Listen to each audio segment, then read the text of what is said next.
Assalomu alaykum aziz hurmatli obunachilar.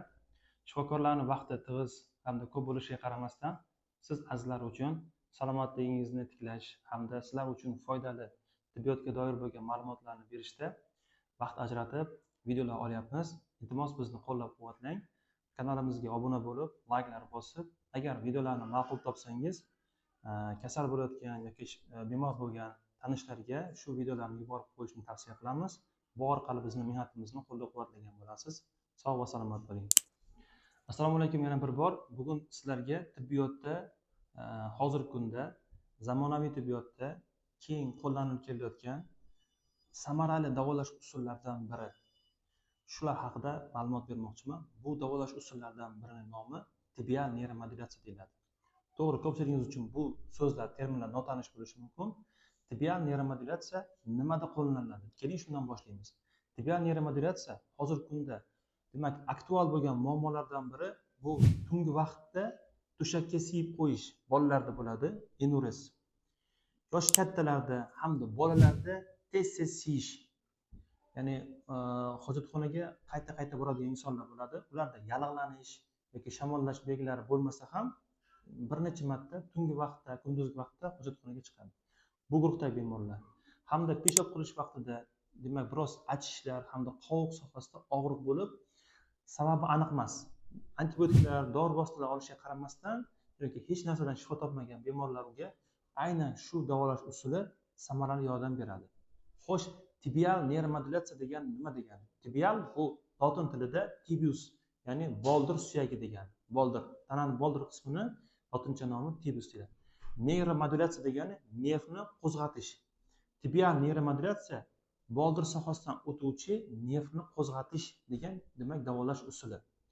To'g'ri, bu ko'pchilik usul hozirgi kunda O'zbekistonda ko'pchilik eshitmagansizlar, ko'pchilikka notanish, lekin Yevropada, Amerikada bu usul juda ham samarali qo'llanib kelmoqda. O'zini ilmiy asosiga ega bo'lganligi uchun bu ma'lumotni sizlarga yetkazib qo'yishni men joiz deb topdim.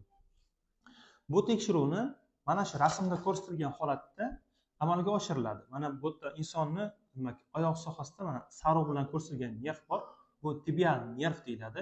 Shu tibial nervga demak mana shu elektr qo'zg'atgich orqali, ya'ni stimulyator orqali maxsus tok beriladi hamda shu tok orqali demak qovoqdagi bo'layotgan funksional nevrologik buzilishlarni davolashga sababchi bo'ladi. Keling sizlarga shuni qanaqa qilib ro'y berishini mexanizmini tushuntirib beraman. Mana qarang. Aytaylik, insonda masalan yurak buzilishi, aritmiya kasalligi bo'lganda ko'pchilik biladi, buni davolash uchun insonga elektroshokerlar bilan tok beriladi. Bir marta tok berilgan paytda yurak ritmi to'g'rilanadi. Ko'pchiligingiz kinolarda ko'rgansiz, yurakda aritmiya kasalliklar bo'lib, ba'zi insonlar hushdan ketib qolgan paytda yurakka elektroshokerlar bilan tok berib to'g'rilanadi. Qovoqdagi muammolar, tungi vaqtda siyib qo'yish, tez siyish vaqtini tez siyish bilan og'riq bo'ladigan bemorlarimizda nimaga aynan shu davolash usuli yordam beradi? Bularda ham mexanizm bir xil. Demak, orqa miyadan chiqadigan S1, S2 deyiladi, ya'ni sakral sohadan chiqadigan nerv tutamlari demak qovoq sohasidagi hamda tos sohasidagi a'zolar uchun javobgar bo'lgan nerv tutamlari, bular demak umurtqa pog'onasining sakral bo'limidan S1, S2 bo'limidan chiquvchi nerv tollar javobgar bo'ladi. Shu nerv tutamlaridan palapartish nerv signallari kelish natijasida qovoq palapartish ishlayveradi. Aytaylik, tungi vaqtda ham, demak kunduzgi vaqtda ham qovoqda peshob to'lsa ham, to'lmasa ham signal bo'ladi. Shuning natijasida ba'zi bolalarda bosh miyasiga signal borish natijasida tungi vaqtda to'shakka siyib qo'yadi. Yosh katta odamlarda esa demak hojatxonaga qovoq to'lsa ham, to'lmasa ham signal bo'ladi hamda tez chiqishga sababchi bo'ladi va bemorlarda bu bezovtalikka olib keladi.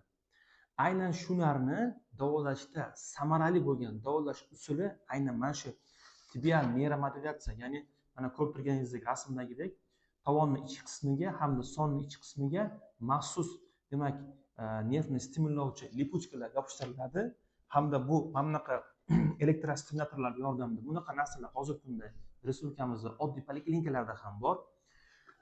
Demak, kichkinagina tok beriladi. Tok berish natijasida toklarga maxsus anaqa lipuchkalarni qo'yib yopishtiriladi hamda kichkina amperli tok beriladi. Bu tok insonni urib qo'ymaydi, o'ldirib qo'ymaydi yoki birorta bezovtaga chaqilmaydi.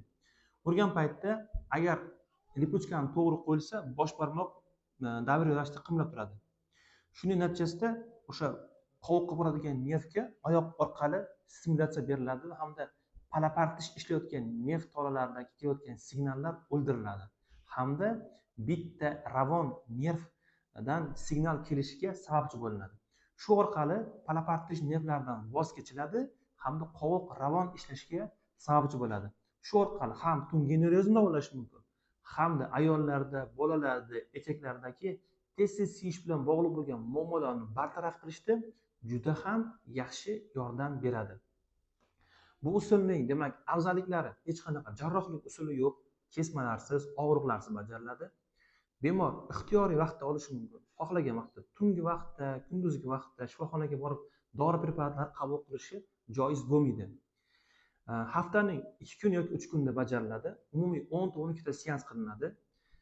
Lekin hammada har xil natija bo'ladi. Masalan, kimdadir buni natijasi masalan bir haftada yoki bir oyda bilinsa, kimdadir 2-3 oyda bilinishi mumkin. Ba'zi bemorlar guruhlarida seanslarni masalan 2-3 marta takrorlashga to'g'ri kelib qolishi ham mumkin. Bu kasallikning kechishdan bog'liq. Lekin og'ir kasalliklar, insult yoki orqa miyani travmalardan keyin bemorlar bo'lsa, og'ir holatlar bo'lsa, unday bemorlarga bu usulni demak tavsiya qilinmaydi. Agar sizda tez siyish yoki tungi vaqtda to'shakka siyib qoladigan bemorlar bo'lsa, aynan shu guruhdagi bemorlarga shu videoni ko'rsatishni yuborishni tavsiya qilamiz. Savollaringiz bo'lsa, tekshiruv qanaqa bajarilishi hamda shunga doir bo'lgan barcha savollaringiz bo'lsa, izohlarda yozishingiz yoki menga shaxsiy orqali to'g'ridan to'g'ri aloqaga chiqishingiz mumkin. Men sizlarga doim yordam berishdan mamnunman. Sog' va salomat bo'ling. Unutmang, sog'lik eng katta boylik hisoblanadi.